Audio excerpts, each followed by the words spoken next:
Hello students, हम पढ़ रहे हैं क्लास 10th का chapter metals and non metals. और आज की क्लास में हम लोग पढ़ने वाले हैं रिएक्शंस ऑफ नॉन मेटल्स, मतलब केमिकल प्रॉपर्टीज़ जो हैं हमारे नॉन मेटल्स की, उनके बारे में हम लोग सीखने वाले हैं। लास्ट क्लास में हमने क्या पढ़ा था? लास्ट क्लास में हमने मेटल्स की जितनी भी केमिकल रिएक्शंस हैं, उनकी जो केमिकल प्रॉपर्टीज़ हैं, उनके बारे में पढ़ा था। ठीक है, अब इस क्लास में हमें नॉन मेटल्स की केमिकल रिएक्शंस को पढ़ना है। तो स्टार्ट करते हैं बच्चों कि हमें क्या क्या केमिकल रिएक्शंस पढ़नी है। हम नॉन मेटल्स लेंगे, नॉन मेटल की अलग अलग रिएक्शंस हम करवाएंगे, जैसे कि हाइड्रोजन के साथ रिएक्शन करने पे क्या होता है, एसिड्स के साथ रिएक्शन करने पर क्या होगा, नॉन मेटल्स हाइड्रोजन के साथ कैसे रिएक्ट करते हैं, नॉन मेटल क्लोरीन के साथ कैसे रिएक्ट करते हैं, जो नॉन मेटल है वो हमारा अदर मेटल सोल्ट्स के साथ किस तरीके से रिएक्ट करेगा, कैसे बिहेव करेगा। ठीक है, तो ये सब रिएक्शंस हमें इस क्लास में समझनी है, पढ़नी है, राइट। तो बच्चों, सबसे पहले हम लोग बात कर लेते हैं किस बारे में कि अगर हम नॉन मेटल लेते हैं। अब नॉन मेटल तो सभी लोग समझ चुके हो ना, नॉन मेटल का मतलब क्या है। नॉन मेटल मतलब वो सभी एलिमेंट्स जिनके वैलेंस शेल में 4, 5, 6, 7 इलेक्ट्रॉन्स होते हैं, वो सभी क्या हैं? नॉन मेटल्स हैं। जैसे क्लोरीन है, फ्लोरीन है, ब्रोमीन है, आयोडीन है, ऑक्सीजन, नाइट्रोजन, सल्फर, ये सब हमारे पास क्या है? नॉन मेटल्स होते हैं। ठीक है, अब यहाँ पे हमें बात करनी है बच्चों कि अगर हम नॉन मेटल की रिएक्शन एसिड्स के साथ करवाते हैं तो क्या होगा, अगर हम नॉन मेटल की रिएक्शंस वाटर के साथ कराते हैं तो क्या होगा। तो यहाँ पे एक सिमिलर सा ही पैटर्न हमें ऑब्जर्व होगा। ठीक है, एक ही टाइप का हमारा आंसर दोनों के लिए आने वाला है। तो समझेंगे क्या हुआ यहाँ पे। देखो, आपको याद होगा मेटल की रिएक्शन हमने एसिड या वाटर के साथ की थी, उस टाइम पे क्या हुआ था भाई। अगर मैं मेटल की बात कर रही तो मैंने कहा मैग्नीशियम है, तो उसकी रिएक्शन मैं HCl के साथ कर रही हूँ, है ना। तो उस टाइम पे क्या होगा, जो मैग्नीशियम और क्लोरीन है वो आपस में जुड़ रहे थे। तो मैग्नीशियम ने क्या किया था, मैग्नीशियम +2 में चेंज हो गया था बच्चों मैग्नीशियम, और अपने 2 इलेक्ट्रॉन को उसने बाहर निकाल दिया था। ठीक है, जो क्लोरीन है वो क्लोरीन क्या करेगा, क्लोरीन ने एक्सेप्ट किया था इलेक्ट्रॉन को, और वो किस में कन्वर्ट हो जाता है, क्लोरीन नेगेटिव में कन्वर्ट हो जाता है ना। लेकिन साथ में जो H पॉजिटिव निकलता है ना बच्चों, उस H पॉजिटिव को भी किसकी ज़रूरत होती है, H पॉजिटिव को भी ज़रूरत होती है इलेक्ट्रॉन की। वो इलेक्ट्रॉन लेके ही फिर वो किस में कन्वर्ट हो सकता है, H में, या फिर 1/2 H2 उसको मैं बोल सकती हूँ। उसमें कन्वर्ट होने के लिए उसको भी किसकी रिक्वायरमेंट होती है, इलेक्ट्रॉन की रिक्वायरमेंट होती है, जिसके बाद जो H पॉजिटिव है वो इलेक्ट्रॉन को एक्सेप्ट करेगा, फिर वो हाइड्रोजन में कन्वर्ट होता है। ठीक है, तो बच्चों यहाँ पे क्या है, यहाँ पे अगर हमारे पास मेटल होता है, ठीक है ना, मेटल अगर हमारे पास होता है, देखो सिंपल सी सिचुएशन हम समझते हैं, ये हमारा मैग्नीशियम मेटल है, तो ये अपनी 2 इलेक्ट्रॉन को लॉस कर रहा है। ठीक है, और HCl के केस में क्या हो रहा है भाई, क्लोरीन ने इलेक्ट्रॉन को एक्सेप्ट किया, क्लोरीन नेगेटिव में कन्वर्ट हो गया, और H जो था यहाँ पे, इसने अपने इलेक्ट्रॉन को लॉस किया, और वो किस में कन्वर्ट हो गया था, H पॉजिटिव में।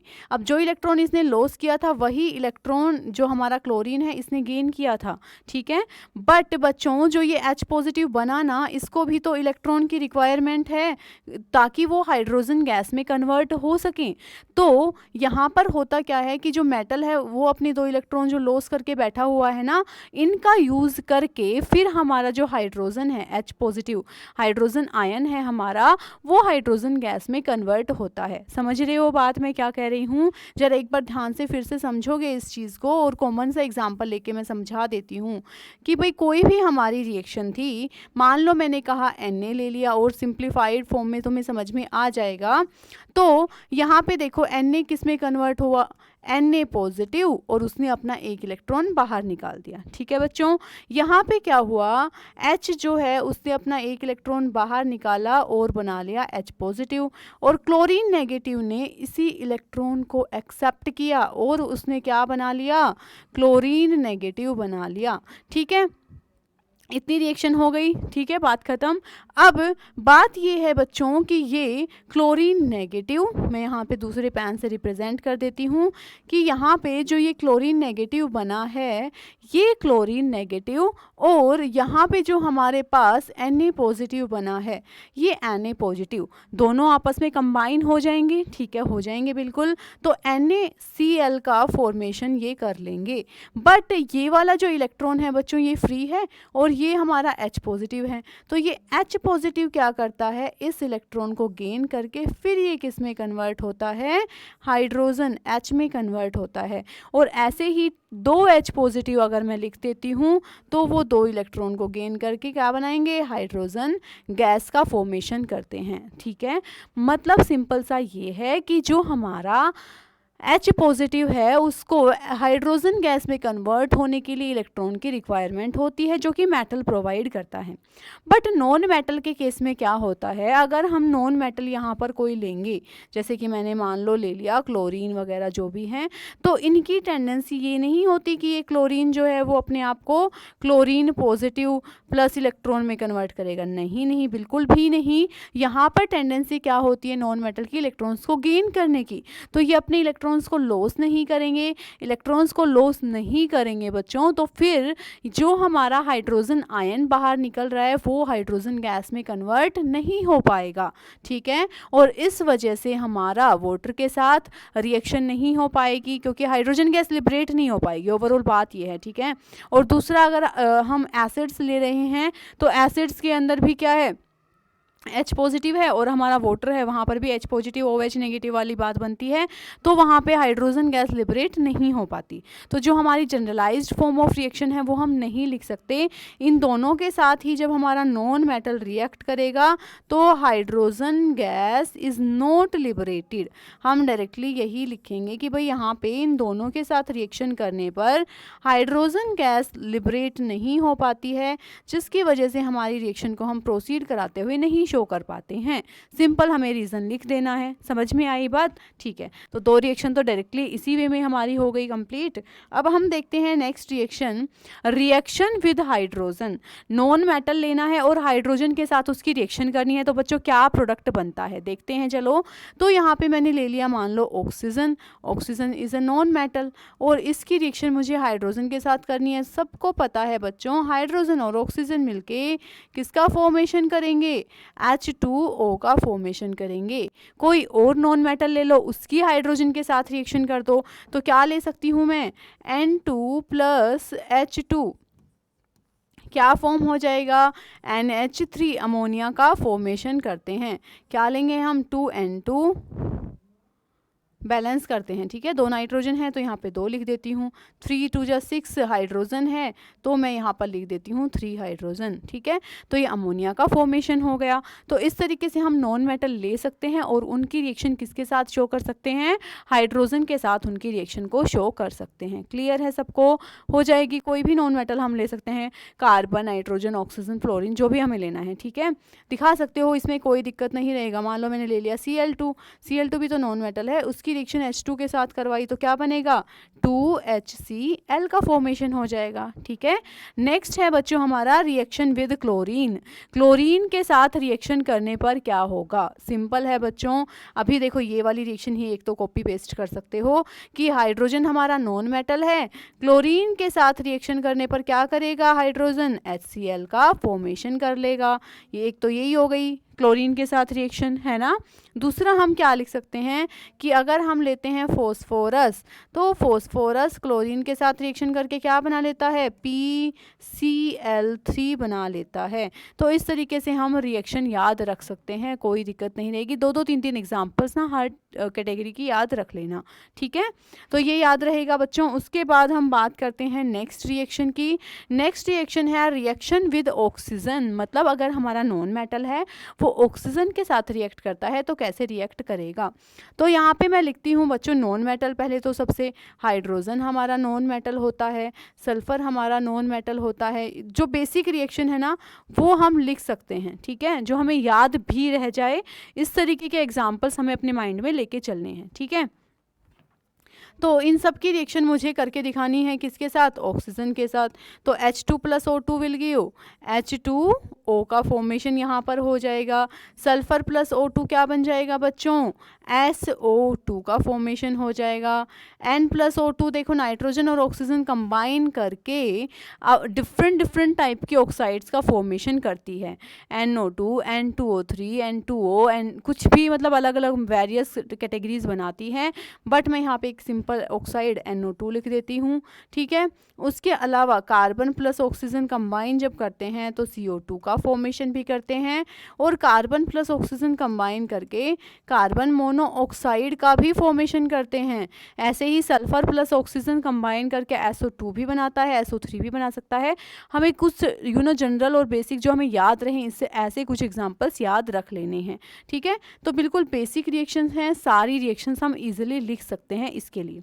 अब बात करते हैं नेक्स्ट बच्चों, reaction with other metal salts, कि अगर मैं नॉन मेटल लेती हूँ और उसकी अदर मेटल सोल्ट्स के साथ रिएक्शन करती हूँ तो क्या होगा।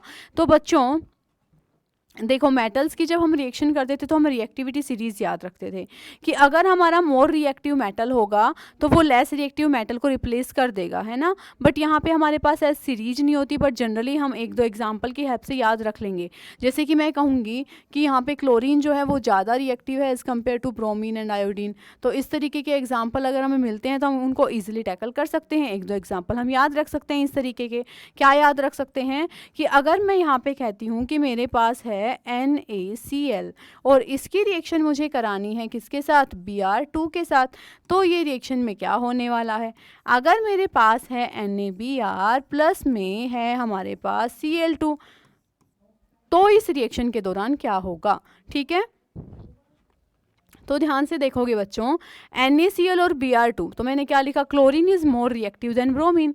तो क्लोरीन अगर ब्रोमीन से ज़्यादा रिएक्टिव है बच्चों, तो क्लोरीन इस ब्रोमीन को इसकी जगह से रिप्लेस कर देगा।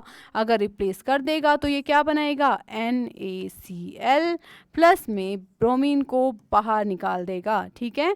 तो इस तरीके से हमारी जो रिएक्शन है वो हो जाएगी।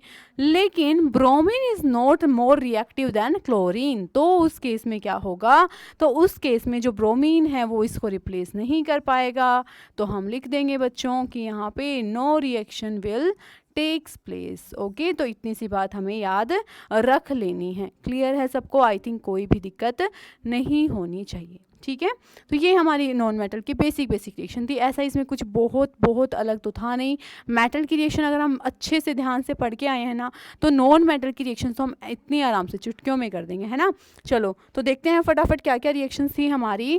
जब हम chemical reactions of non metal की बात करते हैं तो हम कहेंगे कि जैसे मेटल्स जब एसिड के साथ या वाटर के साथ रिएक्ट करते हैं तो वहाँ पे हमारा हाइड्रोजन गैस H2 गैस हमारी बन रही होती है। बट जो हमारे नॉन मेटल हैं उनके केस में हाइड्रोजन गैस लिबरेट नहीं हो पाएगी, जिसकी वजह से क्या होने वाला है बच्चों, जिसकी वजह से हम यहाँ पे स्टेटमेंट की फॉर्म में लिखेंगे कि जो हमारे नॉन मेटल है वो हाइड्रोजन गैस लिबरेट नहीं कर पाते, क्योंकि जो नॉन मेटल्स होते हैं वो इलेक्ट्रोनेगेटिव नेचर के होते हैं और वो हाइड्रोजन आयन को, H पॉजिटिव आयन को इलेक्ट्रॉन्स प्रोवाइड नहीं कर पाते हैं, सो दैट जो हाइड्रोजन आयन है वो हमारा हाइड्रोजन गैस में कन्वर्ट हो सके, ठीक है। सिंपल सा रीज़न हमें दे देना है। उसके बाद हमें नेक्स्ट बात करनी है बच्चों हाइड्रोजन के साथ। तो ये सब एकदम बेसिक रिएक्शन है, सबको पता है। हाइड्रोजन ऑक्सीजन मिलके वाटर बनाएगा, हाइड्रोजन नाइट्रोजन मिलके अमोनिया बनेगा, एंड सो ऑन। ऐसे ही रिएक्शन विद क्लोरीन के साथ जब रिएक्शन होगी तो क्या होगा, तो H2 प्लस Cl2 HCl होता है, P प्लस Cl2 फॉस्फोरस जो है वो क्या बनाता है, PCl3 बनाता है, ठीक है। तो ये बेसिक दो तीन एग्जांपल्स हर कैटेगरी के हम याद रख लेंगे। ऑक्सीजन के साथ रिएक्शंस हमने दिखा दी, कार्बन ऑक्सीजन CO2 भी बना सकता है, कार्बन मोनोऑक्साइड भी बना सकता है, H2 प्लस O2 H2O भी बना सकता है। तो ये सारी रिएक्शंस हम याद रख लेंगे। लास्ट हमारा है reaction with other metal salts. तो अदर मेटल सोल्ट्स की जब हम बात करते हैं बच्चों, तो हम एक एग्जांपल की हेल्प से याद रख लेंगे कि chlorine is more reactive than bromine. So chlorine जो है वो रिएक्शन शो कर देगा, बट ब्रोमीन जो है वो क्लोरीन को डिस्प्लेस नहीं कर पाएगा फ्रॉम इट्स सोल्ट। तो एज एन एग्जाम्पल हम ये केस याद रख लेंगे। बाकी नॉन मेटल्स का अपने सिलेबस में इन डिटेल नहीं है कि हमें कोई सीरीज एंड ऑल याद रखना है, ठीक है। तो इतना काम हम लोग कर लेंगे। और ये केमिकल रिएक्शंस मेटल्स के कंपैरिजन में तो बहुत ईजी है नॉन मेटल्स की, ठीक है। तो इतना काम हम करेंगे। नेक्स्ट क्लास में मिलते हैं नेक्स्ट टॉपिक के साथ। Till then revise it and good bye.